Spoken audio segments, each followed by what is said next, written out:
ಈ ಪಾತ್ರ ನೀವು ಮಾಡಬೇಕು ಶಾಕ್ ಆಯ್ತು. ಗಿಲ್ಲಿ ಸರ್ವೈವರ್ ಈ ಸಿನಿಮಾ ಫಸ್ಟ್ ಚಾಲೆಂಜಿಂಗ್ ಸಾಂಗ್ಸ್ ಎಲ್ಲ ಓಕೆ ಆಯ್ತು. ಕೌಟುಂಬಿಕ ಆನ್ಲೈನ್ ಎಜುಕೇಶನ್ 17 ಸಿಂಗರ್ಸ್. ಒಂದು ಸಿನಿಮಾ ಗೆಲ್ಲಬೇಕಾದ ಸಂಗೀತ ಸಾಹಿತ್ಯ ಕೇಳಿದ್ರೆ ಮತ್ತೆ ಕೇಳಿದ್ರೆ ಉಳಿಪೆಟ್ಟಿಗೆ ಕಲ್ಲು ಇಲ್ಲಿ ಮೂರ್ತಿಯಾಗೋದು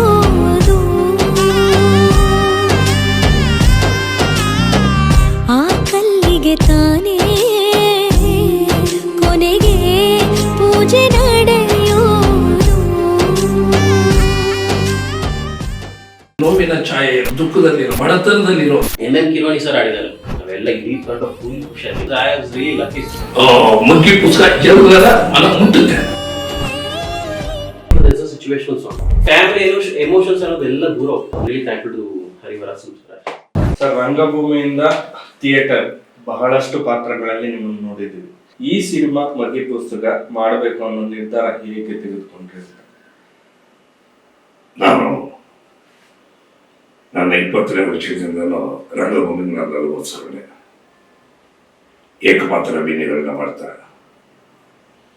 ಆನಂತರ ದಿನಗಳಲ್ಲಿ ಸುಮಾರು 1968ರಿಂದ 2003 ತನಕ ಬಂದಂಥ ಎಲ್ಲ ಕನ್ನಡ ಚಿತ್ರಗಳನ್ನ ಮಾಡಿ ಮೇಲೆ ಕೂತ್ಕೊಂಡು ನೋಡ್ತಿದ್ದೆ. ಆಗ ಈ ಮಗ್ಗಿ ಪುಸ್ತಕ ಅನ್ನೋದಿದೆಯಲ್ಲ, ನಾನು ಸಿನಿಮಾಗೆ ಬರಬೇಕು ಅನ್ನೋ ಆಸೆ ಇತ್ತು. ಮಗ್ಗಿ ಪುಸ್ತಕ ಅಂತ ಹೇಳಿದ್ರೆ ಮಗ್ಗಿ ಪುಸ್ತಕ ಇಟ್ಕೊಂಡು ಓದ್ತಾ ಇತ್ತು. 2 4 ಈ ರೀತಿ ಎಲ್ಲ. ಆ ಸಂದರ್ಭದಲ್ಲಿ ಚಿತ್ರಗಳನ್ನು ನೋಡ್ತಾ ಇದ್ದಾಗ ನನಗೆ ಗೊತ್ತಿಲ್ಲದಾಗೇನೆ ಅಕ್ಕಪಕ್ಕದಲ್ಲಿ, ನಮ್ಮನೆ ಅಕ್ಕಪಕ್ಕದಲ್ಲಿ ಕಲ್ಯಾಣ್ ಕುಮಾರು, ಕುಮಾರಿ ಜಯಲಲಿತ ಅವ್ರು ಬರೋರು. ನಾನಿದ್ದು ಮನೆ ಎದುರುಗಡೆ ಮೈಸೂರಿನ ಜಯಚಾಪ್ ರಾಜೇಂದ್ರ ಒಡೆಯರ್ ಬರೋರು. ಅದೊಬ್ರು ಪೌರೋಹಿತ್ಯ ಮಾಡೋರು, ಅರಮನೆ ಪೌರ ಅವರು. ಈ ನಮ್ಮ 2ನೇ ಕ್ಲಾಸಲ್ಲಿ 4ನೇ ಕ್ಲಾಸಲ್ಲಿ ಕಲಾಕೇಸರಿ ಉದಯ್ ಕುಮಾರ್ ಅವರು. ಆಮೇಲೆ ಚಿತ್ರಗಳನ್ನೆಲ್ಲ ನೋಡ್ತೀವಿ. ಕೆಲವು ಶೂಟಿಂಗ್ ನೋಡುವಂತ ಸಂದರ್ಭ ಬಂತು. ಅದ್ರ ಚಿತ್ರಗಳಿಗೆ ಬರ್ತೀನಿ ಅಂತ ನಾನು ಕನಸು ಮಂತ್ರನು ಅನ್ಕೊಂಡಿದ್ದಿಲ್ಲ. ಆದ್ರೆ ಏನಾಯ್ತು, ಸಣ್ಣ ಪುಟ್ಟ ಪಾತ್ರಗಳನ್ನ ಸಹ ಕಲಾವಿದರಾಗಿ ಅಭಿನಯಿಸ್ತಾ ಇದ್ದಂಥ ಸಂದರ್ಭದಲ್ಲಿ ನಮ್ಮ ರಮೇಶ್ ಅರವಿಂದ್ ಅವರು ಒಂದು ನಾಟಕವನ್ನು ನೋಡಿದ್ರು ನಂದು. ಆ ನಾಟಕವನ್ನ ಶಂಕರ್ ನಾಗ್ ಅವರು ಏರ್ಪಡಿಸಿದ್ರು ಇಲ್ಲಿ ಕಂಠೀರವ ಸ್ಟುಡಿಯೋದಲ್ಲಿ. ಆ ನಾಟಕವನ್ನು ನೋಡಿದಾಗ ಕೆಂಪು ಗುಲಾಬಿ ಅನ್ನೋ ಸಿನಿಮಾದಲ್ಲಿ ವಿಜಯ್ ರೆಡ್ಡಿ ಮಯೂರ ಸಿನಿಮಾ ಡೈರೆಕ್ಟರ್ ಅವ್ರಿಗೆ ನನ್ನ ಪರಿಚಯ ಮಾಡಿಕೊಟ್ರು. ಅಯ್ಯೋ, ಒಂದೇ ಒಂದು ಡೈಲಾಗ್ ಎಲ್ಲ ಇರೋದು ಅಂದ್ರು. ಸರ್ ಬಹಳ ಚೆನ್ನಾಗಿ ಮಾಡ್ತಾನೆ ಹುಡುಗ ಇವನು ಅಂತ ಹೇಳಿದ್ರು. ನಾವು ಐ ಆಮ್ 71 ಇಯರ್ಸ್ ಈಗ. ಅವ್ರ ಆಯ್ತು ಸರ್ ಮಾಡ್ತೀನಿ ಅಂತ ಡೈಲಾಗ್ ಕೊಟ್ಟರು. ಧೀರೇಂದ್ರ ಗೋಪಾಲ್ ನನ್ನ ಜೊತೆ ಅದು ನನ್ನ ಸಿನಿಮಾಕ್ಕೆ ಡೈಲಾಗ್ ಅಲ್ಲಿ ಪ್ರವೇಶ ಆಯ್ತು. ಫಸ್ಟ್ ಕೆಂಪು ಗುಲಾಬಿ, ಅಲ್ಲಿಂದ ಮಗ್ಗಿ ಪುಸ್ತಕ ತನಕ ಬಂದಿದ್ದೀನಿ. ಸೊ ಅಂದ್ರೆ ಈ ಮಗ್ಗಿ ಪುಸ್ತಕನ, ಈ ಸಿನಿಮಾನ ನಾನು ಒಪ್ಕೊಂಡ್ಲೇಬೇಕು ಅಂತ ಯಾವ ಅಂಶಗಳು ನಿಮ್ಮನ್ನ ಸೆಳೀತು ಅಂತ? 350ಕ್ಕೂ ಹೆಚ್ಚು ಚಲನಚಿತ್ರಗಳಲ್ಲಿ ವೈವಿಧ್ಯಮಯ ಪಾತ್ರಗಳನ್ನು ಮಾಡಿದೆ. ಕೆಲವು ನೋವಿನ ಸಂಗತಿಗಳಿವೆ. 90ರ ದಶಕದಲ್ಲಿ ಡಬಲ್ ಆಕ್ಟಿಂಗ್ ಮಾಡಿದೆ. 30 ಜನರ ಜೊತೆ ಫೈಟಿಂಗ್ ಮಾಡಿದೆ. ಒಂದೇ ಒಂದು ಸೀನ್ ಇದ್ದಂಗೆ ಆಗೋಯ್ತು, ಬಹಳ ನೋವಾಯ್ತು. ಆನಂತರ ರೇಲಂಗಿ ನರಸಿಂಹರಾವ್ ತೆಲುಗುನವರು ಬಹಳ ದೊಡ್ಡ ಡೈರೆಕ್ಟರ್, ಕಾಮಿಡಿ, ಅದರೊಂದು ಪ್ರಮುಖ ಬಹಳ ದೊಡ್ಡ ಸೀನ್ ಮಾಡಿದೆ. ದೊಡ್ಡ ಎಲ್ಲ ಕಲಾವಿದರ ಜೊತೆ ಮಾಡಿದೆ. ಅದು ಕಟ್ಟಾಗುತ್ತೆ, ಬಹಳ ನೋವಾಗುತ್ತೆ. ಏನ್ ಸಿನಿಮಾದಲ್ಲಿ ಅವಕಾಶ ಸಿಗೋದಿಲ್ಲ ಅಂತ. ಆ ಸಮಯದಲ್ಲಿ ಕುಂದಾಪುರ ಮಂಗಳೂರು ಸುತ್ತಮುತ್ತ ನಾರಾಯಣ ಗುರು ಧಾರಾವಾಹಿ ನಡೀತಾ ಇತ್ತು. ನನ್ನನ್ನು ಆಯ್ಕೆ ಮಾಡಿದ್ರು. ನಾನು ಬಿರಾದಾರ ರೇಖಾದಾಸ. ಆ ಸಮಯದಲ್ಲಿ ನಮ್ಮ ಹರಿವರಸನವರು ಸಹ ನಿರ್ದೇಶಕರಾಗಿ ಕೆಲಸ ಮಾಡ್ತಿದ್ರು. ಪರಿಚಯ ಇತ್ತು. ಆಮೇಲೆ ಕೆಲಸದಲ್ಲಿ ಅವರಿಗೆ ಒಳ್ಳೆ ತಾದಾತ್ಮತೆ, ಅಂದ್ರೆ ಇನ್ವಾಲ್ವ್ಮೆಂಟ್ ಚೆನ್ನಾಗಿತ್ತು. ಮಾತಾಡ್ಸಿ ಪರಿಚಯ ಆಯ್ತು. ಆನಂತರ ಪಾತ್ರಗಳನ್ನು ಮಾಡ್ಕೊಂಡು ಬರ್ತಾ ಇದ್ದೆ.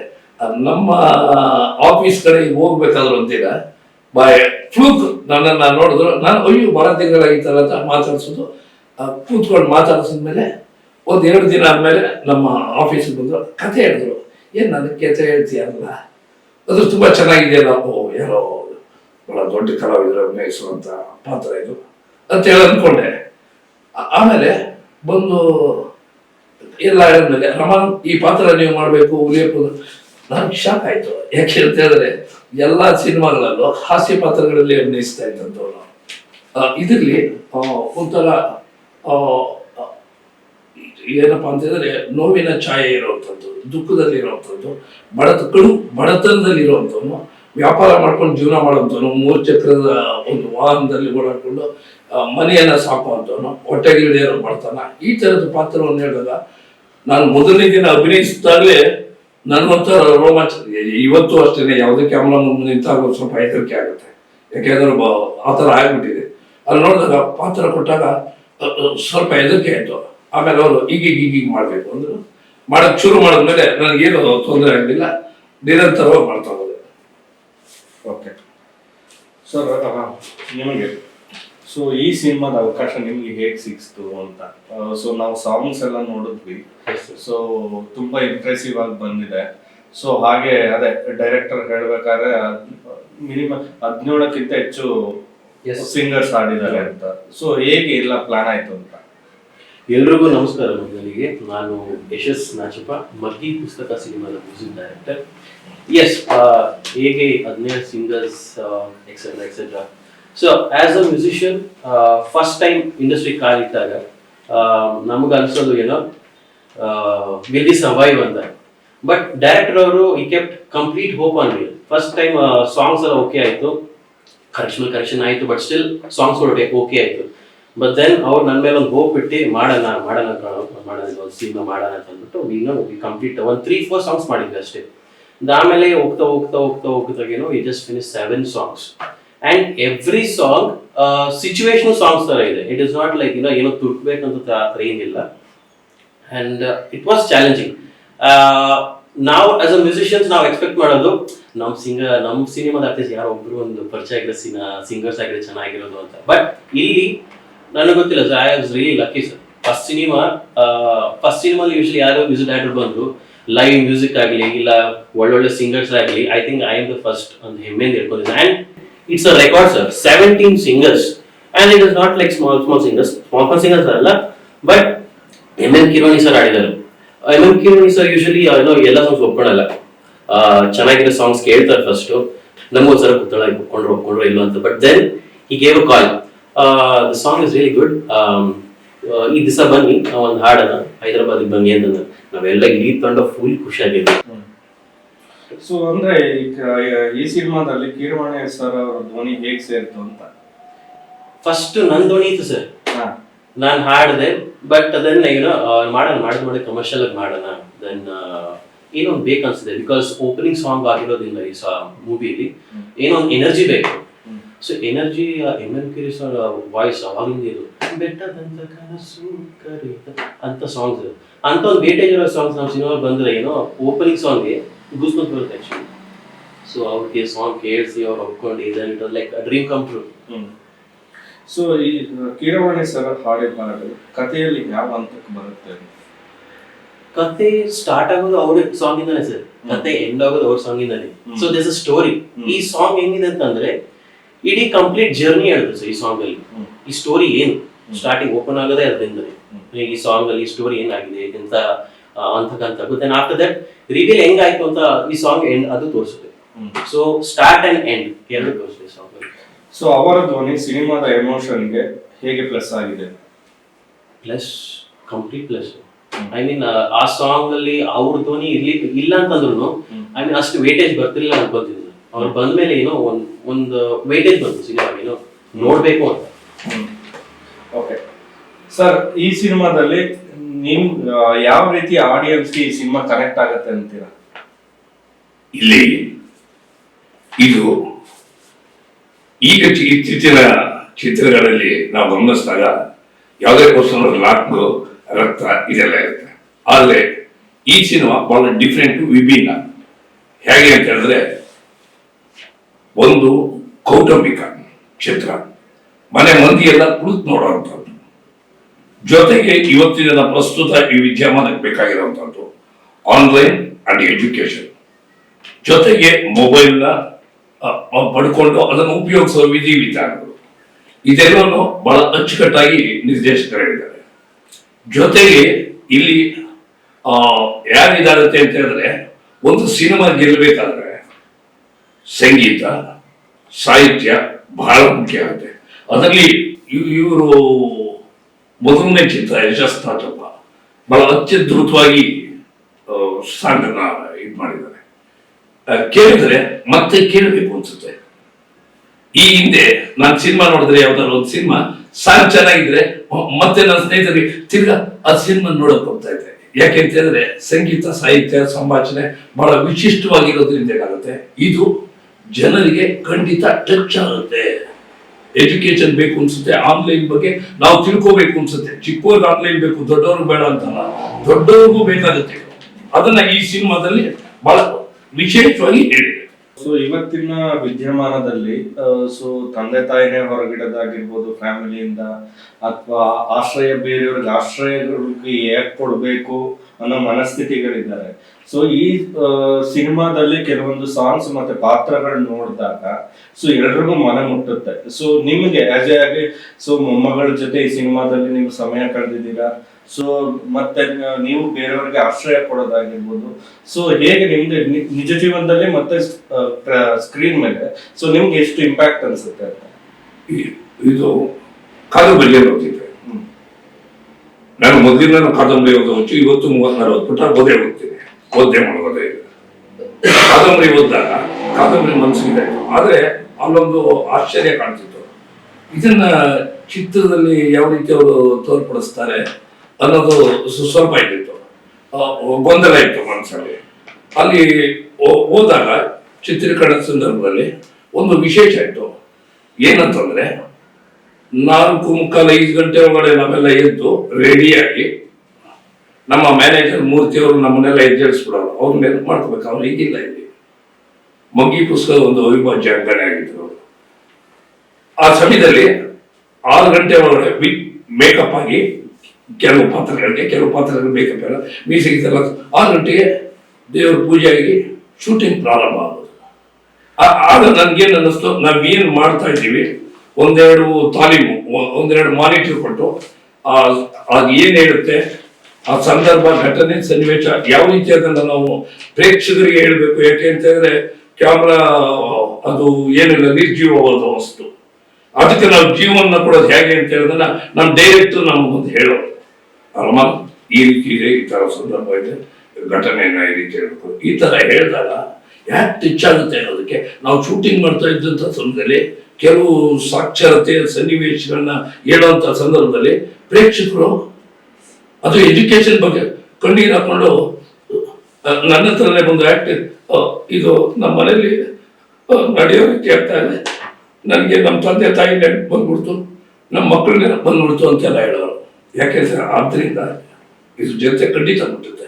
ಜೊತೆಗೆ ಒಂದು ಸನ್ನಿವೇಶ ಆಗ್ತಿದೆ. ಇಲ್ಲಿ ನನ್ನ ಮಗಳ ತೀರೋಗಿರ್ತಾರೆ. ಮೊಮ್ಮಗಳು SSLC 625 ನಂಬರ್ ತಗೊಂಡಿರ್ತಾರೆ. ತಾಯಿ ಸತ್ತಿರೋದು ನಾನು ಹೇಳಿರಲ್ಲ. ಆ ಸಂದರ್ಭದಲ್ಲಿ ಮೊಮ್ಮಗಳನ್ನ ನಾನು ಸೀದಾ ಸ್ಮಶಾನ ಕರ್ಕೊಂಡು ಬಂದಾಗ ಅಲ್ಲಿ ಒಂಥರ ಆಕ್ಟ್ ಮಾಡೋದಕ್ಕೆ ನೈಜವಾಗಿ ನನಗೆ ಕಣ್ಣಲ್ಲಿ ನೀರು ಬರುತ್ತೆ. ಯಾಕೆ ಬರುತ್ತೆ ಅಂತ ಹೇಳಿದ್ರೆ, ನಾನು 350 ಸಿನಿಮಾಗಳಲ್ಲಿ ಮಾಡಿದೆ. ಈ ರೀತಿ ಪಾತ್ರವನ್ನು ನಾನು ಎಲ್ಲೂ ಮಾಡಿರ್ಲಿಲ್ಲ, ಯಾರು ಕೊಟ್ಟಿರ್ಲಿಲ್ಲ, ಉಪಯೋಗಿಸ್ಕೊಂಡಿರ್ಲಿಲ್ಲ. ಡೈರೆಕ್ಟ್ ಉಪಯೋಗಿಸ್ಕೊಂಡಿದ್ದೆ. ಆವಾಗ ನನಗೆ ಕಣ್ಣೀರು ಯಾಕೆ ಬಂತು ಅಂತ ಹೇಳಿದ್ರೆ, ನಾನು ಅಭಿನಯಿಸಿದಂಥ ಒಂದು ನಾಟಕ ಆಗಲಿ, ಒಂದು ಸಿನಿಮಾ ಆಗಲಿ, ನನ್ನ ತಾಯಿ ನೋಡಿರ್ಲಿಲ್ಲ. ಬೇಕು ಅಂತ ಕಣ್ಣಲ್ಲಿ ವಿತೌಟ್ ಬ್ರೀದಿಂಗ್ ಎನಿ ಟೈಮ್ ನನ್ನ ಕಣ್ಣಲ್ಲಿ ನೀರು ಬರುತ್ತೆ. ಯಾಕೆಂದ್ರೆ ನನ್ನ ತಾಯಿನೇ, ನನ್ನ ಎತ್ತು ತಾಯಿನೇ ನೋಡಿಲ್ವಲ್ಲ, ಕಣ್ಣು ಕಾಣೋ ದೇವರಲ್ವ ತಾಯಿ ತಂದೆ. ಅದು ಒಂದು ಇದಾಯ್ತು. ಅದಾದ ನಂತರ ಅವಳು SSLC ಫಸ್ಟ್ ಬಂದಿರ್ತಾಳಲ್ಲ, ಆ ಸಂದರ್ಭದಲ್ಲಿ ಮೈಸೂರಿನ ಅರಮನೆ ಮುಂಭಾಗದಲ್ಲಿ ಶೂಟಿಂಗ್ ಮಾಡ್ತಾ ಇದ್ವಿ. ನನಗೆ ಸುದ್ದಿ ಗೊತ್ತಾಗುತ್ತೆ, ಒಂದು ಕಡೆ ನಗಬೇಕು, ಒಂದು ಕಡೆ ಅಳಬೇಕು, ಒಂದು ಕಡೆ ಮಗಳನ್ನ ನೆನಪು ಮಾಡ್ಕೋಬೇಕು. ಮೊಮ್ಮಗಳು ಫಸ್ಟ್ ಬಂದಿದ್ದಾಳಲ್ಲ ಅಂತ ಈಗ ಅನ್ಕೊಂಡು ಚಪ್ಪಾಳೆ ತಟ್ಟಿ ಇದು ಮಾಡಿದಾಗ ಗಾಬರಿ ಪಟ್ಕೊಂಡ್ಬಿಟ್ಟೆ. ಸುಮಾರು 200-300 ಜನ ಶೂಟಿಂಗ್ ನೋಡ್ತಿದ್ರು, ಬಂದು ನನ್ನ ಕಾಲು ಮುಟ್ಟಿ ನಮಸ್ಕಾರ ಮಾಡ್ತಾ ಇದ್ರು. ಸರ್, ಈ ಸಿನಿಮಾ ನಾವು ಖಂಡಿತ ನೋಡ್ತೀವಿ ಸರ್. ಏನು ಸರ್ ಈ ರೀತಿ ಯಪ್ಪ ಈಗ ಮಾಡ್ತಾ ಇದ್ದಾರೆ ಸರ್, ಇದೆಲ್ಲ ನಮ್ದಲ್ಲ, ಸಿನಿಮಾ ಅಂತ ಹೇಳಿ ಒಬ್ರು ಕ್ಯಾಪ್ಟನ್ ಇರ್ತಾರೆ ಅವರು ಸರ್. ನೋಡಿ, ಈ ಟೋಟಲ್ಗೆ ಹೇಳ್ಬೇಕು ಅಂತ ಹೇಳಿದ್ರೆ ಏನಂತಂದ್ರೆ, ಹಿಂದಿನ ಸಿನಿಮಾಗಳಿಗೂ ಈಗ ಸಿನಿಮಾಗೂ ಏನಂತ ಹೇಳಿದ್ರೆ, ಹಿಂದೆ ರೀಲ್ ಇತ್ತು, ಈಗ ಡಿಜಿಟಲ್. ಆದ್ರೆ ಹಿಂದೆ ಸಿನಿಮಾಗಳಲ್ಲಿ ಬಡ್ಜೆಟ್ ಖಂಡಿತ ಇರಲಿಲ್ಲ, ಸಬ್ಜೆಕ್ಟ್ ಇರ್ತಿತ್ತು.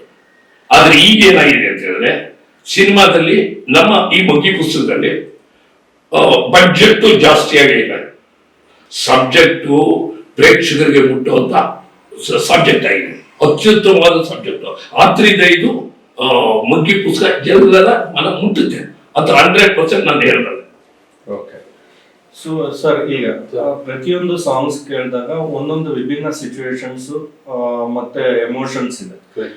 ಪ್ಲಸ್ ಇದು ನೋವೆಲ್ ಆಧಾರಿತ ಸಿನಿಮಾ ಆಗಿರೋದ್ರಿಂದ ಸೊ ನಿಮ್ಗೆ ಹೇಗೆ ಇದು ಹೊಸ ಪ್ರಾಜೆಕ್ಟ್ ಕೂಡ ಸೊ ಆರಂಭದಲ್ಲೇ ಸೊ ಎಷ್ಟು ನಿಮ್ಗೆ ಕಂಪೋಸ್ ಮಾಡಕ್ ಈಸಿ ಆಗಿತ್ತಾ ಅಥವಾ ಚಾಲೆಂಜಿಂಗ್ ಆಗಿತ್ತಾ ಹೇಗೆ ಅಂತ? ಈಸಿ ಅನ್ನೋದಕ್ಕಿಂತ ಚಾಲೆಂಜಿಂಗ್ ಅನ್ಕೊಂತೀವಿ ಸರ್. ಬಿಕಾಸ್ ಯೂಶಲಿ ಸಿನಿಮಾ ಅಂತಂದ್ರೆ ನಮ್ಗೊಂದು ಮೈಂಡ್ ಒಂದು ಫಿಕ್ಸ್ ಆಗಿರುತ್ತೆ ಸರ್. ಇವೆಲ್ಲ ಐಟಮ್ ಸಾಂಗ್ ಬರುತ್ತೆ, ಇದಾದ್ಮೇಲೆ ಒಂದು ಲವ್ ಸಾಂಗ್ ಬರುತ್ತೆ, ಒಂದು ಫಿಕ್ಸ್ಡ್ ಆಗಿರುತ್ತೆ. But this is a content oriented cinema ಆಗಿರೋದ್ರಿಂದ ಪ್ರತಿಯೊಂದು ಹಂತಕ್ಕೂ ದಿಸ್ ಎಮೋಷನ್ ಇದೆ ಸರ್. ಒಂದ್ ಕಡೆ ಕಾಮಿಡಿ ಇರ್ಬೋದು, ಇಲ್ಲ ಒಂದ್ ಕಡೆ ಸ್ಯಾಡ್ ಆಗಿರ್ಬೋದು, ಇಲ್ಲೊಂದ್ ಕಡೆ ಫುಲ್ ಎಮೋಷನ್ ಆಗಿರ್ಬೋದು, ಇಲ್ಲೊಂದ್ ಕಡೆ ಏನೋ ಖುಷಿ ಆಗಿರ್ಬೋದು. ಸೊ ಕಂಪ್ಲೀಟ್ ಡಿವೈಡ್ ಆಗಿದೆ. Like I told that time, ಅವಾಗಲೇ ಹೇಳಿದೆ ನಿಮಗೆ, ಈ ಸಿನಿಮಾದಲ್ಲಿ ಯಾವ ಸಾಂಗ್ಸ್ 8 ಸಾಂಗ್ಸ್ ಅನ್ಕೊಬೋದು ಸರ್, ಬಟ್ ಎಲ್ಲೂ ತುರ್ಕಿಲ್ಲ ಸರ್. ಪ್ರತಿಯೊಂದು ಹಂತಕ್ಕೂ ಸಿಚುವೇಶನಲ್ ಸಾಂಗ್. ಸೊ ಚಾಲೆಂಜಿಂಗ್ ಅನಿಸ್ತು. ಸೊ ಎಮೋಷನ್ಸ್ ಬೇರೆ ಬೇರೆ ತರ ಎಮೋಷನ್ಸ್ ತರ ಇದೆ ಸರ್. ಬಟ್ ಇಲ್ಲಿ ಒಂದು ಅಪ್ಪನ್ ವ್ಯಾಲ್ಯೂಸ್ ಹೇಳಿದ್ದಾರೆ ಸರ್, ಇಲ್ಲಿ ತಾಯಿ ವ್ಯಾಲ್ಯೂಸ್ ಹೇಳಿದ್ದಾರೆ, ಗುರುವಿನ ವ್ಯಾಲ್ಯೂಸ್ ಇದೆ, ಸಮಾಜದ ವ್ಯಾಲ್ಯೂಸ್. ಸೊ ಈಗಿನ ಜನರೇಷನ್ ತಂದೆ ತಾಯಿಯಿಂದ ಎಲ್ಲ ಆಲ್ಮೋಸ್ಟ್ ಮೊಬೈಲ್ ಬಂದಿರೋದ್ರಿಂದ, ಮಾಧ್ಯಮದಿಂದ ಎಲ್ಲರೂ ದೂರ ಹೋಗ್ತಿದೆ ಸರ್. ಸೊ ಕಂಪ್ಲೀಟ್ ಆ ಮೊಬೈಲ್ ಅಡಿಕ್ಟ್ ಆಗಿರೋದ್ರಿಂದ ಒಟ್ಟಿಗೆ ಫ್ಯಾಮಿಲಿ ಪೂರ್ತಿ ಎಲ್ಲ ಕೂತ್ಕೊಂಡು ತಿನ್ನೋದಾಗ್ಲಿ, ಇಲ್ಲ ಒಟ್ಟಿಗೆ ಆಟ ಆಡೋದಾಗ್ಲಿ, ಇದು ಯಾವುದಿಲ್ಲ sir. Completely into mobile. So ಇದರಿಂದ ಫ್ಯಾಮಿಲಿ ಎಮೋಷನ್ಸ್ ಅನ್ನೋದೆಲ್ಲ ದೂರ ಹೋಗ್ತಿದೆ. So the songs also really challenging sir. But challenging songs ಮಾಡೋದು ಅದು ನಮಗೂ ಪ್ಲಸ್ ಆಕ್ಚುಲಿ. ನೆಕ್ಸ್ಟ್ ಸಿನಿಮಾ ಇನ್ನೂ ಪ್ಲಸ್ ಆಗಿದೆ actually. So yeah, at the same time I have to be thankful to director. ಹಾಗೆ ನನಗೆ ಮಗ್ಗಿ ಪುಸ್ತಕ ನನ್ನ ಪ್ರಕಾರ ಮೊದಲ ಹೆಜ್ಜೆ ಆಗಿರ್ಬೋದು, ನನ್ನ ಜೀವನದಲ್ಲಿ ಮೊದಲು ಹೆಜ್ಜೆ ಆಗಿರೋದ್ರಿಂದ. So I am really thankful to Harivaraj sir. So mobile ಅಂತ ಇದ್ರಿ, OTT ಯುಗದಲ್ಲಿ ಥಿಯೇಟ್ರಿಕಲ್ ಸಿನಿಮಾ ಮಾಡೋದು ರಿಸ್ಕಿ ಅಂತ ಅನ್ಸುತ್ತಾ ನಿಮಗೆ? ಆಸ್ ಅ ಮ್ಯೂಸಿಷಿಯನ್, ರಿಸ್ಕಿ ಅಂತ ಏನಿಲ್ಲ ಸರ್. ಬಿಕಾಸ್ ಇಲ್ಲಿ ಮೇ ಬಿ ಥಿಯೇಟರ್ ಅಂತ ಅಂದ ತಕ್ಷಣ ಮೇ ಬಿ ಕಮರ್ಷಿಯಲ್ ಇರಲ್ಲ ಅನ್ಕೊಂಡಿರ್ತಾರೆ, ಮೇ ಬಿ ಇಲ್ಲಿ ಸ್ವಲ್ಪ ಹೆವಿ ಆಗಿರ್ಬೋದು. ಬಟ್ ಇಲ್ಲಿ ಕಮರ್ಷಿಯಲ್ ಸಾಂಗ್ ಇದೆ ಸರ್, ಸೆಂಟಿಮೆಂಟಲ್ ಸಾಂಗ್ ಇದೆ ಸರ್, ಕಾಮಿಕ್ ಸಾಂಗ್ ಇದೆ sir. So that's combination of complete musical package. So ಆ ಥರ ಏನು ಇಲ್ಲ ಅಂತ. ಸೊ ಇವತ್ತಿನ ಕಾಲದಲ್ಲಿ ಕಂಟೆಂಟ್ ಡ್ರೈವನ್ ಸಿನಿಮಾಗೆ ಸೊ ಡೈರೆಕ್ಟರ್ ಮತ್ತೆ ಪ್ರೊಡ್ಯೂಸರ್ಸ್ ಎಷ್ಟು ಸಪೋರ್ಟ್ ಕೊಡ್ಬೇಕು ಅನ್ಸುತ್ತೆ? ಸೊ ಕಂಪ್ಲೀಟ್ ಸಪೋರ್ಟ್ ಕೊಡ್ಬೇಕು ಸರ್ ಕಂಟೆಂಟ್ ನೋಡಿ. ಬಿಕಾಸ್ ಯೂಶಲಿ ಕಮ್ಮಿ ಅನ್ಕೊಂತೀವಿ ಸರ್. ಪರ್ಸೆಂಟೇಜ್ ತಗೊಂಡ್ರೆ ಫಸ್ಟ್ ಸಿನಿಮಾ ಏನ್ ಅನ್ಕೊಂತಾರೆ, ಇಲ್ಲ ಅದು ಚೆನ್ನಾಗಿ ಬರುತ್ತೋ ಇಲ್ವೋ ಯಾರು ಗೊತ್ತು, ಬಟ್ ಅದು ಕನ್ಫ್ಯೂಷನ್ ಇರುತ್ತೆ. ಬಟ್ ಇಲ್ಲಿ ನಾನು like I told you sir, I really lucky sir. ಬಂದ ತಕ್ಷಣ ಸ್ವಲ್ಪ ಸರ್ಕಸ್ ಇರುತ್ತೆ ಸರ್ ಸಿನಿಮಾ ಇಂಡಸ್ಟ್ರಿ ಅಂದ್ರೆ, ಫಸ್ಟ್ ಮ್ಯೂಸಿಷಿಯನ್ ಅದಾದ್ರೆ. ಬಟ್ ನಂಗೆ ಆ ಥರ ಯಾವುದು ಬಿಟ್ಕೊಟ್ಟಿಲ್ಲ ಅದು ನಮ್ಮ ಡೈರೆಕ್ಟರ್. ನನಗೆ ಒಳ್ಳೆ ಸಿಂಗರ್ಸ್ ಕೊಟ್ಟಿದ್ದಾರೆ, ಒಳ್ಳೆ ಇಂದು ಲೈವ್ ಮ್ಯೂಸಿಕ್ ಕೊಟ್ಟಿದ್ದಾರೆ. Live music, complete live music, 7 songs complete live ಆಗಿದೆ. ಸ್ಟ್ರಿಂಗ್ ಸೆಕ್ಷನ್ ಆಗಲಿ, ಇಲ್ಲ ವಾಯಲಿನ್ ಸೆಕ್ಷನ್, ಶಾನೈ, ಸಾರಂಗಿ ಎಲ್ಲ ಸರ್ ಕಂಪ್ಲೀಟ್ 7 ಸಾಂಗ್ಸ್ ಮ್ಯೂಸಿಕಲ್ ಆಗಿರುತ್ತೆ. ಓಕೆ ಸರ್, ನಿಮಗೆ ಸೊ ನಿಜ ಜೀವನದಲ್ಲಿ ಸೊ ನೀವು ನೋಡಿರ್ತೀರ ಅವಾಗೆಲ್ಲ ಮಗ್ಗಿ ಪುಸ್ತಕ ಕಾಲ. ಸೊ ನಿಮಗೆ ಮಗ್ಗಿ ಪುಸ್ತಕ ಎಷ್ಟು ರಿಲೇಟ್ ಸರ್? ನೋಡಿ, ಈ ಸಿನಿಮಾದಲ್ಲಿ ಅಭಿನಯಿಸ್ಬೇಕಾದ್ರೇನೆ ಎಲ್ಲ ಕಲಾವಿದರು ಒಳಗೂಡಿ ಅಭಿನಯಿಸ್ತಾ ಇದ್ದಾಗ ಇದು ನನಗೆ ಒಂದು ಕುಟುಂಬದ ಒಂದು ಚಿತ್ರ ಅಂತ ಅನ್ನಿಸ್ತಾ ಇತ್ತು. ಜೊತೆಗೆ ನಮ್ಮ ಇಡೀ ಕಲಾವಿದರೆಲ್ಲ ಇದ್ರು. ನಮ್ಮ ಗಿರಿಜಾ ಲೋಕೇಶ್ವರ ಇದ್ರು, ಮೂಗ್ ಸುರೇಶ, ಶೋಭರಾಜು, ಹೀಗೆ ಎಲ್ಲರ ಇದರ ಜೊತೆಯಲ್ಲಿ ಓಡಾಡ್ಕೊಂಡು ಮಾಡ್ತಾ ಇದ್ದಾಗ ನನಗೆ ಒಂದೊಂದು ಹೊಸಬು ಇದ್ರು. ಹಳೆ ಬೇರು ಹೊಸ ಚಿಗುರು ಕುಡಿಯೋದು ಮನಸ್ಸು ಹೊಸಬು ಇದ್ರು. ನಾನು ಇಷ್ಟು ಸಿನಿಮಾ ಮಾಡಿದ್ರು, ಇದರಲ್ಲಿ ನೋಡಿದಾಗ ಸಿನಿಮಾ ನೋಡಿದಾಗ ನನ್ಗೆ ಅನಿಸಿದ್ರು ಯಾರು ನಮ್ಗೆ ಇಲ್ಲಿ ಹೊಸಬರು ಅಂತ ಅನ್ಸೋದೇ ಇಲ್ಲ. ಎಲ್ಲರೂ ಅಂದ್ರೆ ಇಲ್ಲಿ ಅಭಿನಯವನ್ನ ಡೈರೆಕ್ಟ್ರು ಎಲ್ಲರಿಗೂ ಚೆಕ್ಸಿದ್ದಾರೆ. ಬಹಳ ಕಷ್ಟ ಇರುತ್ತೆ, ಕೆಲವರು ಹೇಳ್ದಾಗ ಮಾಡೋಕ್ಕಾಗಲ್ಲ. ಈಗ ನಮ್ಗೇನೆ ಕೆಲವೊಂದು ಪ್ರಮುಖವಾದ ಸನ್ನಿವೇಶದಲ್ಲಿ ನಾನೆಲ್ಲೋ ಈ ಪಕ್ಕದಲ್ಲೆಲ್ಲ ಒಂಚೂರು ನೋಡ್ಬಿಡ್ತಿದ್ದೆ. ಈ ತರ ಸಂದರ್ಭದಲ್ಲೆಲ್ಲ ನಮ್ಮ ನಂದ್ ಕುಮಾರ್ ಅವರು ಕ್ಯಾಮ್ರಾಮನ್ ನಮ್ಮನ್ನ ಸರಿಯಾದಲ್ಲಿ ಈ ಕಡೆ ಬನ್ನಿ, ಸ್ವಲ್ಪ ಹೀಗೆ ಬನ್ನಿ ಅಂತೆಲ್ಲ ಹೇಳಿ ನಮ್ಗೆ ತಿದ್ದವರು. ಇದ್ರ ಜೊತೆಯಲ್ಲಿ ಆ ಮಕ್ಕಳ ಜೊತೆಯಲ್ಲಿ, ಈ ಮಕ್ಕಳ ಜೊತೆಯಲ್ಲಿ ಅಭಿನಯಿಸ್ಬೇಕಾದ್ರೆ ನಾನು ರಮಾನಂದ್ ಅನ್ನೋದೇ ನನಗೆ ಮರ್ತೋಗಿರೋದು, ನಾನು ಹುಲಿಯಪ್ಪ ಅನ್ನೋದೇ ಇದಾಗ್ತಿತ್ತು. ನೋಡಿ ಇದು ಹೇಗಾಗುತ್ತೆ ಇತ್ತೀಚೆಗೆ ಮುಗ್ಗಿ ಪುಸ್ತಕ ನಿಜವಾಗ್ಲೂ ಪ್ರಾಮಾಣಿಕವಾಗಿ ಹೇಳ್ತೀನಿ, ಪ್ರಚಾರದಲ್ಲಿದೆ. ನಮ್ಮ ನಾಗಣ್ಣ ಅವರಾಗ್ಲಿ ದೊಡ್ಡ ಡೈರೆಕ್ಟ್ರು ಫೋನ್ ಮಾಡ್ತಾರೆ, ಯಾವಾಗ ರಿಲೀಸ್ ಅಂತ ಕೇಳ್ತಾರೆ. ಮತ್ತೆ ಕೆಲವು ಡೈರೆಕ್ಟರ್ಗಳು ಕೇಳ್ತಾರೆ. ಹಾಗೆ ಕೇಳಿದಾಗ ಇವತ್ತೊಂದು ಒಂದು ಸನ್ನಿವೇಶ ಸಂದರ್ಭವನ್ನು ಹೇಳಲೇಬೇಕು. ನನ್ನನ್ನ ಒಂದು ಉಡುಪಿ ಕೆಫೆ ಅಂತೇಳಿ ಶೇಷಾದ್ರಿಪುರಂ ಕಾಲೇಜು, ಯಲಹಂಕ ನ್ಯೂಟನ್, ಅದರ ಆಪೋಸಿಟ್ ಅಲ್ಲಿ ಕಾಲೇಜ್ ಎದುರುಗಡೆ ಉಡುಪಿ ಕೆಫೆ ಅಂತೇಳಿ ನನ್ನನ್ನು ಕರೆದು ಹೋಟೆಲ್ ಬನ್ನಿ ರಮಾನಂದ್ ಅಂತ. ನಾನು ಹೋದೆ, ನನಗೆ ಗೊತ್ತಿಲ್ಲ. ಹೋದೆ, ಟೇಪ್ ಕಟ್ ಮಾಡಿಸೋರು ಎಲ್ಲ ಹಾಕಿದ್ರು. ರಮಾನಂದ್ ಬನ್ನಿ ಇಲ್ಲಿಂದ್ರು, ಇದನ್ನ ಕಟ್ ಮಾಡಿ ಟೇಪ್ ಮಾಡಿ ಬಿಚ್ಚಿ ಅಂದ್ರು. ಬಿಚ್ಚುತ್ತೀನಿ, ಮುಗ್ಗಿ ಪುಸ್ತಕ ಸರ್ ಅಂತ ಹೇಳಿದೆ. ಮುಗ್ಗಿ ಪುಸ್ತಕ ಮೌತ್ ಪಬ್ಲಿಸಿಟಿ ಆಗಿದೆ, ಅವರು ಮುಗ್ಗಿ ಪುಸ್ತಕಕ್ಕೆ ಜಯವಾಗ್ಲಿ ಅಂತ ಅವರು ಇದನ್ನೆಲ್ಲ ಮಾಡಿದ್ದಾರೆ, ಏನೋ ಚಿತ್ರೀಕರಣ ಮಾಡಿದ್ದಾರೆ, ಎರಡು ಆದಿವ್ಯಾಪ್ ಮುಗ್ಗಿ ಪುಸ್ತಕ ಅಂತ. ನಾನು ಸರ್ ಏನ್ ಸರ್ ನನ್ನನ್ನು ಕರೆಸಿದ್ದೀನೋ ಈ ಟೇಪ್ ಮಾಡಿಸೋದಕ್ಕೆ, ಈ ಓಪನ್ ಅಂತ ಹೇಳ್ಬಿಟ್ಟು ಇದನ್ನ ಮಾಡ್ಬಿಟ್ಟಲ್ಲ ಅಂತ. ಇಲ್ಲ, ಇಲ್ಲಿ ವಿನೋದ್ ಕುಮಾರ್ ಅನ್ನೋರು ಒಂದ್ಸಾರಿ ನಾವೆಲ್ಲ ಇದ್ದಾಗ, ನಮ್ಮ ಮುಗ್ಗಿ ಪುಸ್ತಕ ಟೀಮ್ ಇದ್ದಾಗ ಬಂದಿದ್ರು, ಕಥೆಯನ್ನ ಸ್ವಲ್ಪ ಕೇಳಿದ್ರು.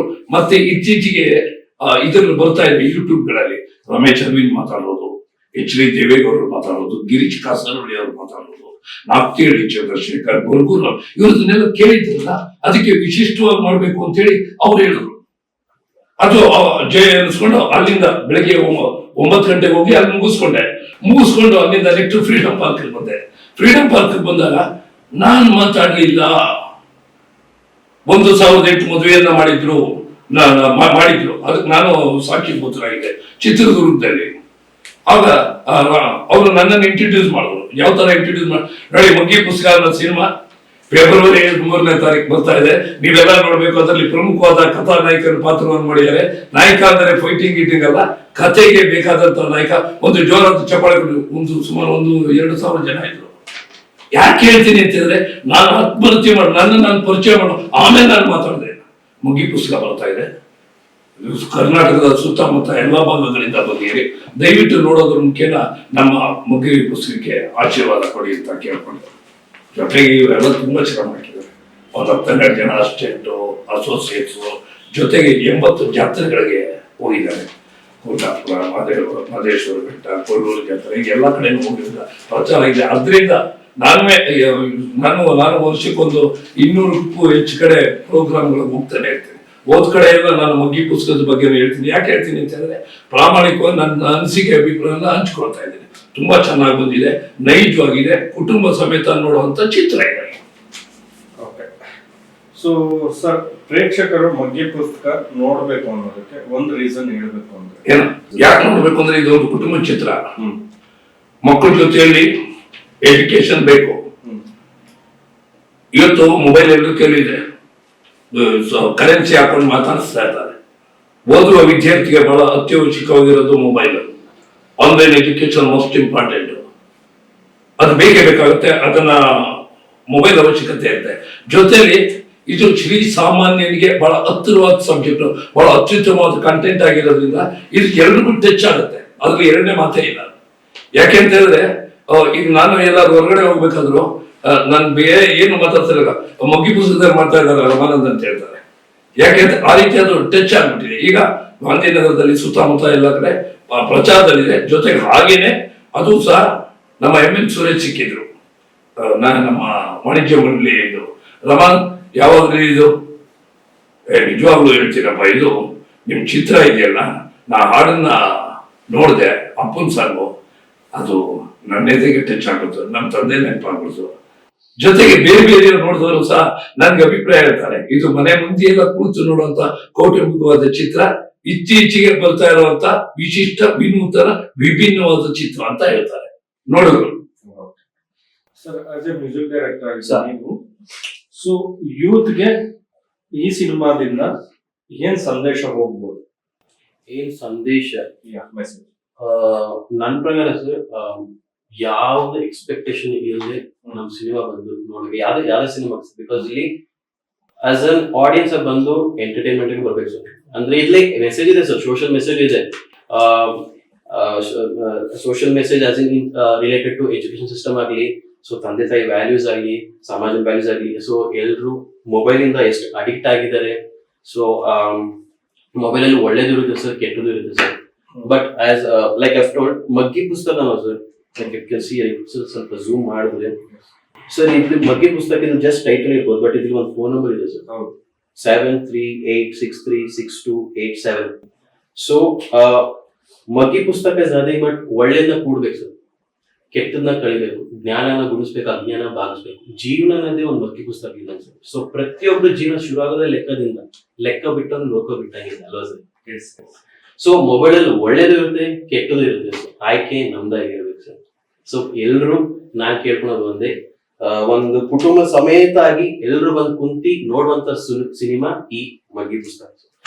ಓಕೆ, ಸೊ ಮಗ್ಗಿ ಪುಸ್ತಕ ಸಿನಿಮಾ ನಿಮ್ಮ ಕೆರಿಯರ್ ಅಲ್ಲಿ ಯಾವ ರೀತಿಯ ಮೈಲ್ ಸ್ಟೋನ್ ಆಗ್ಬೋದು ಅಂತ ನೀವು ಅನ್ಕೊಂಡಿದ್ದೀರಾ? ಮೈಲ್ ಸ್ಟೋನ್ ನಾನು ಆಗ್ಲೇ ಗೆದ್ದಿದ್ದೀನಿ ಸರ್, ಬಿಕಾಸ್ ನನ್ನ ಫಸ್ಟ್ ಸಿನಿಮಾ ಆಗಿರೋದ್ರಿಂದ ಐ ಡೋಂಟ್ ನೋ ಸರ್, ಅಲ್ಲಿ ಎಲ್ಲಿ ಲೈಕ್ ಥಿಯೇಟರ್ಸ್ ಅಲ್ಲಿ ಸಾಂಗ್ ಮಾಡ್ಕೊಂಡು, ಬ್ಯಾಕ್ಗ್ರೌಂಡ್ ಸ್ಕೋರ್ ಮಾಡ್ಕೊಂಡು, ಮತ್ತೆ ನಮ್ಮ 15 years ಹಂಸಲೇಖ ಸರ್ ಜೊತೆ ನಾನು ಅಲ್ಲಿ ವರ್ಕ್ ಮಾಡ್ತಿದ್ದೆ. ಆಕ್ಚುಲಿ ಐ ವರ್ಕ್ ಫಾರ್ ರಾಜವಲ್ಲಿ, ನಾನು ನನ್ನ ಕನಸು. ಆಮೇಲೆ 2 years I work with A Raman sir. So this is my first debut movie sir. So first movie ಆಗಿರೋದ್ರಿಂದ ತುಂಬಾ ಚಾಲೆಂಜಸ್ ಇರುತ್ತೆ ಸರ್ ಆಕ್ಚುಲಿ. ಬಟ್ ಇಲ್ಲಿ ನನ್ಗೆ ಯಾವುದು ಕೊರತೆ ಇಲ್ಲದೆ, ಲೈಕ್ ಯಾವುದು ಟೆನ್ಷನ್ ಇಲ್ಲದೆ ನಮ್ಮ ಡೈರೆಕ್ಟರ್ ಸರ್ ಹರಿವಾಸ್ ನೋಡ್ಕೊಂಡಿದ್ದಾರೆ. ಸೊ ನನಗೆ ಸಪೋರ್ಟ್ ಮಾಡಿದ್ದಾರೆ ಆಕ್ಚುಲಿ ಆಸ್ ಅ ಮ್ಯೂಸಿಷಿಯನ್. ಅವರು ಕೂಡ ಏನೋ ಮ್ಯೂಸಿಕ್ ಪ್ರಿಯರ್ ಆಗಿರೋದ್ರಿಂದ, ಒಬ್ಬರು ಡೈರೆಕ್ಟರ್ಗೆ ಒಳ್ಳೆ ಲಕ್ಷಣಗಳು ಇರ್ಬೇಕು ಸರ್ ಆಕ್ಚುಲಿ ಮ್ಯೂಸಿಕ್ ಫೀಲ್ಡ್ ಅಲ್ಲಿ, ಆರ್ಟ್ ಡಿಪಾರ್ಟ್ಮೆಂಟ್ ಆಗಲಿ, ಲೈಟಿಂಗ್ ಡಿಪಾರ್ಟ್ಮೆಂಟ್ ಆಗಲಿ. ಸೊ ಇಸ್ ಕಂಪ್ಲೀಟ್ಲಿ ಪ್ಯಾಕೇಜ್ ಆಗಿರೋದ್ರಿಂದ ಸೊ ನನಗೂ ಸ್ವಲ್ಪ ಈಸಿ ಆಗಿತ್ತು. ಸೊ ಸಿಚುವೇಶನ್ ಹಿಂಗಿದೆ ಕಣು, ಸೊ ಈ ತರ ಸಾಂಗ್ ಬೇಕು, ಸೊ ಈ ತರ ಹಿಂಗೆ ಹಾಕೋಣ. ಸೊ ಆ ಡಿಸ್ಕಷನ್, ಹೆಲ್ದಿ ಡಿಸ್ಕಷನ್ ಇರೋದ್ರಿಂದ ಏನೋ ಈ ತರ ಸಾಂಗ್ಸ್ ಚೆನ್ನಾಗಿ ಬಂದಿದೆ ಅಂತ ನಂಗೆ ಹೆಮ್ಮೆ ತಿಳ್ಕೊಂಡು.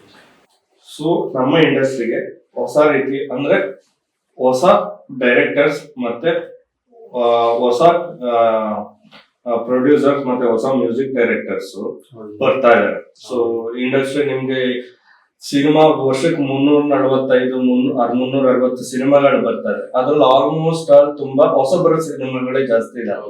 ಸೊ ಇದನ್ನ ನೀವು ಹೇಗೆ ರಿಸೀವ್ ಮಾಡ್ತೀರಾ ಸರ್? ನನ್ನ ಪ್ರಕಾರ ಸರ್ ಇಟ್ ಇಸ್ ಒಳ್ಳೇದು ಸರ್ ಆಕ್ಚುಲಿ. ಸೊ ಈ ತರ ಆಗಿರೋದ್ರಿಂದ ಹೊಸ ಹೊಸ ಪ್ರತಿಭೆಗಳು ಆಚೆ ಬರ್ತಾರೆ ಸರ್. ಸೊ ನಮ್ಮ ಪ್ರತಿಭೆ ಟ್ಯಾಲೆಂಟ್ಗಳು ತುಂಬಾ ಅಲೆಮಾರಿಗಳಿಂದ ತುಂಬಾ ಕಳೆದೋಗಿದೆ ಸರ್. ಇಲ್ಲಿ ಏನೋ ನೆಪೋಟಿಸಮ್ ಅಂತ ವರ್ಡ್ ಯೂಸ್ ಮಾಡಲ್ಲ ಸರ್, ಬಟ್ ಅದಕ್ಕಿಂತ ಒಬ್ರು ಚೆನ್ನಾಗಿದ್ದಾರೆ ಅಂತಂದ್ರೆ ಅದನ್ನೇ ಕ್ಯಾರಿ ಮಾಡ್ಕೊಂಡು ಹೋಗ್ತಾ ಇರ್ತಾರೆ. ಬಟ್ ಅದ್ ಬಿಟ್ಟು ಏನೋ ಲಾಡ್ ಆಫ್ ಹೆಲ್ಪ್. ನಾನ್ ಅನ್ಕೊಂಡೆ ನನ್ನ ಬ್ಯಾಚ್ ಅಲ್ಲಿ so many musicians sir actually.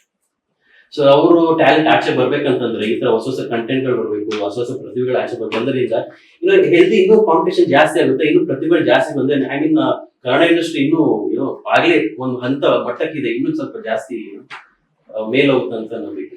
ಈಗ ಸಿನಿಮಾಗಳಲ್ಲಿ ಬಹಳ ಬದಲಾವಣೆ ಆಗಿದ್ದಾವೆ ನೋಡಿ. ಈಗ 50 ವರ್ಷಗಳ ಹಿಂದೆ ಸಿನಿಮಾ ಬಿಟ್ಟ ತಕ್ಷಣ ಶುಭ ಬಂತವ್ರು ನಾವೆಲ್ಲ ಹೋಗ್ತಾ ಇರಲಿಲ್ಲ, ಸಿನಿಮಾ ಬಿಟ್ಟು ಹೋಗ್ತಿರ್ಲಿಲ್ಲ. ಯಾಕೆ ಹೋಗ್ತಾ ಇರಲಿಲ್ಲ? ಯಾಕೆ ಅಂತ ಹೇಳಿದ್ರೆ ಅಲ್ಲಿ ರಾಷ್ಟ್ರಗೀತೆ ಹಾಕೋರು, ನಾವೆಲ್ಲ ನಿಂತ್ಕೊಂಡು ಜನಗಳ ಮನ ದಿನಾಯಕಿ ಕೇಳಿಕೊಂಡು ಜೈ ಹಿಂದ್ ಅಂತ ಹೇಳಿ ಹೋಗ್ತಾ ಇದ್ರು. ಕಾಲ ಬದಲಾಗಿದೆ ಅಂತ ಹೇಳ್ತಾರೆ. ಕಾಲ ಯಾವತ್ತೂ ಬದಲಾಗಲ್ಲ, ಅದೇ ಸೂರ್ಯ ಅದೇ ಚಂದ್ರ. ನಾವು ಬದಲಾಗಬೇಕು, ನಾವು ಅಪ್ಡೇಟ್ ಆಗಬೇಕು.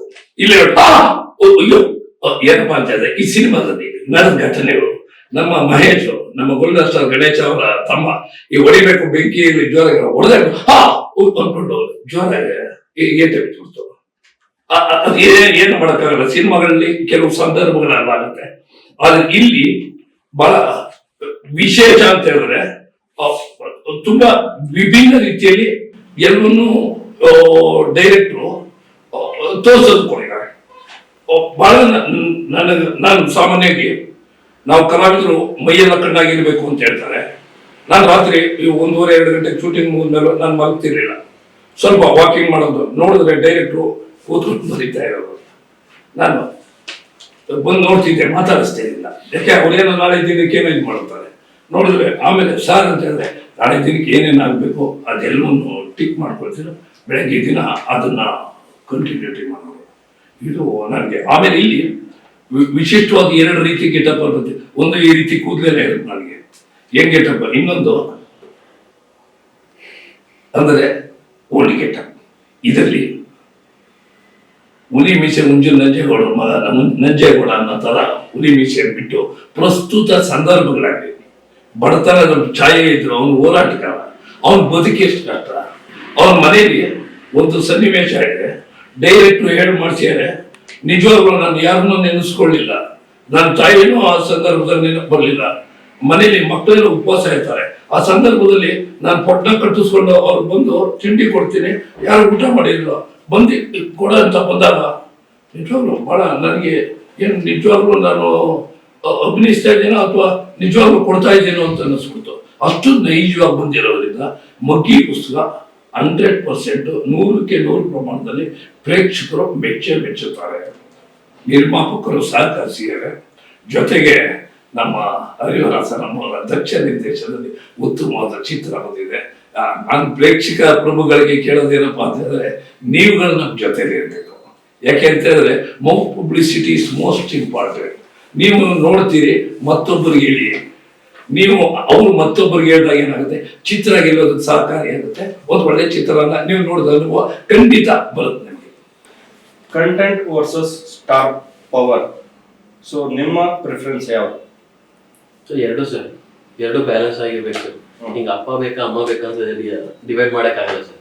ಸೊ ಜೀವನದಲ್ಲಿ ಅದು ಎರಡು ಇದ್ರೂ ಬ್ಯಾಲೆನ್ಸ್ ಹಾಗೆ ಆಗುತ್ತೆ sir. So everything commercial accept ಮಾಡ್ಕೊಬೇಕು, ಇಲ್ಲ ನನಗೆ ಲೈಕ್ ಯು ಸೆಡ್ ಆ ಥರನೂ ಎಕ್ಸೆಪ್ಟ್ ಮಾಡಿ. ಬಿಕಾಸ್ ನನಗೆ ಚಾಲೆಂಜ್ ಆಗ್ತಾ ಇರುತ್ತೆ ಸರ್. ಇಲ್ಲ ಒಂದೇ ಕಡೆ ಸೀಮಿತ ಆಗಿದ್ರೆ ನೀರು ಆಗುತ್ತೆ. ಸೊ ಎರಡು ಇರಲೇಬೇಕು ಸರ್. ಓಕೆ. ಸೊ ಕೊನೆಯದಾಗಿ ನಿಮ್ಮ ಸಂಗೀತವನ್ನು ಇಷ್ಟಪಡುವಂತ ಅಭಿಮಾನಿಗಳಿಗೆ, ಸೊ ಸಪೋರ್ಟರ್ಸ್ಗೆ ನಿಮ್ಮ ಮೆಸೇಜ್ ಏನು? ಈಗಾಗಲೇ ನಮ್ಮ ಡಿ ಸಾಂಗ್ಸ್ ಅನ್ನೋ ಚಾನಲ್ ಅಲ್ಲಿ 2-3 ಲಿರಿಕಲ್ ಸಾಂಗ್ ಬಿಟ್ಟಿದ್ದೀವಿ. ಆ್ಯಂಡ್ ಸಾಕಷ್ಟು ಜನ ಏನು ಫೋನ್ಗಳು ಬರ್ತಿದೆ, ಮೆಸೇಜ್ಗಳು ಬರ್ತಿದೆ, ಆ್ಯಂಡ್ ಕಾಮೆಂಟ್ ಸೆಕ್ಷನ್ಸ್ ನೋಡಿದ್ರೆ ತುಂಬ ಖುಷಿ ಆಗ್ತಿದೆ. So I think I am ಒಂದು 50% ಆಗಲಿ ಗೆದ್ದಿನಿ ಅನ್ಕೊಂಡಿದ್ದೀನಿ. It is all because of you loving audience. ನಾನು ಕೇಳ್ಕೊಂಡಿದ್ದೆ ಇದೇ ಥರ ಸಪೋರ್ಟ್. February 13th ನಮ್ಮ ಮಗ್ಗಿ ಪುಸ್ತಕ ಸಿನಿಮಾ ರಿಲೀಸ್ ಆಗ್ತಿದೆ. ಸೊ ಕುಟುಂಬ ಸಮೇತ ನಿಮ್ಮ ಫ್ರೆಂಡ್ಸ್ ಸರ್ಕಲ್ಸ್ ಎಲ್ಲರೂ ಕರ್ಕೊಂಡ್ಬಂದು ಈ ಸಿನಿಮಾನ ನಮಗೆ ಆಶೀರ್ವಾದ ಮಾಡಿ ಅಂತ ಕೇಳ್ಕೊಳ್ತೀನಿ. Thank you. ಒಂದು ಮೂರು ಲಾಸ್ಟ್ ಕ್ವಶನ್. ಸೊ ಈ ಸಿನಿಮಾನ ಯದುವೀರ್ ಅವರು ಪ್ರೆಸೆಂಟ್ ಮಾಡ್ತಾ ಇದ್ದಾರೆ. ಹೌದು ಸರ್. ಸೊ ಹೇಗೆ ಅಪ್ರೋಚ್ ಆಗಿದ್ದು ಅವ್ರಿಗೆ, ಹೇಗೆ ಅಂತ? ಸರ್ ಅವರು ಮೀಟ್ ಮಾಡೋದು ಒಂದು ದೊಡ್ಡ ಚಾಲೆಂಜಿಂಗ್ ಆಗಿ ಸರ್. ಆ್ಯಕ್ಚುಲಿ ಅಂದ್ರೆ ಆಲ್ಮೋಸ್ಟ್ ಒಂದು 10-15 ಡೇಸ್ ವೇಟ್ ಮಾಡಿದ್ವಿ ಸರ್. ಆ್ಯಕ್ಚುಲಿ ಅದಾದಮೇಲೆ ಯಾವುದೋ ಥ್ರೂ ಸಿಕ್ತು, ಆಪರ್ಚುನಿಟಿ ಸಿಕ್ತು, ಅಲ್ಲಿ ಹೋಗಿ ಸ್ವಲ್ಪ ಅಲ್ಲಿ ಕುಂತಿ ಸಾಂಗ್ಸ್ ತೋರಿಸಿದ್ವಿ. ಅವ್ರಿಗೆ ತುಂಬ ಖುಷಿ ಆಯ್ತು. ಆ್ಯಕ್ಚುಲಿ ಫಸ್ಟ್ಲಿ ಸಾಂಗ್ ಕಳಿಸಿದ್ವಿ, ಅದಾದಮೇಲೆ ನಮಗೆ ಕರ್ಸ್ಕೊಂಡ್ರು. ಆ್ಯಕ್ಚುಲಿ ಸೊ ಸ್ವಲ್ಪ ಖುಷಿ ಅನಿಸ್ತು ಆ್ಯಕ್ಚುಲಿ ಬಂದು ಆ ಸಾಂಗ್ ನೋಡಿ. ಆಮೇಲೆ ನಮ್ದು ಫಸ್ಟ್ ಸಿನಿಮಾದ ಮಗ್ಗಿ ಪುಸ್ತಕ ಪೋಸ್ಟರ್ ಲಾಂಚ್ ಮಾಡಿದ್ರು. ಸೊ ಅದೊಂದು ಹೆಮ್ಮೆ ವಿಷಯ ಅಂತ ಅನ್ಕೊಂಡು. So it was a big. So cinema ಬಗ್ಗೆ ಅವ್ರು ಏನು ಸರ್ ಖುಷಿ ಇದೆ ಸರ್. ಅಂದರೆ ಅವ್ರಿಗೆ ಕಂಪ್ಲೀಟ್ ಸಿನಿಮಾ ಡೀಟೇಲ್ ಅವ್ರಿಗೆ ತಿಳಿಸಿದ್ವಿ, ಹಿಂಗಿದೆ ಅಂತ. ತುಂಬ ಚೆನ್ನಾಗಿದೆ ಕಂಟೆಂಟ್. ಮತ್ತೆ ಇನ್ನೊಂದು ಹೇಳಿದ್ರು ಸರ್, ನಮ್ಮ ಪ್ರೀಮಿಯರ್ ಶೋಗೆ ನಮಗೂ ಒಂದು ಅರೇಂಜ್ ಮಾಡಿ ಬರ್ತಾರೆ ಅಂತ ಅಂದರು. So happy news.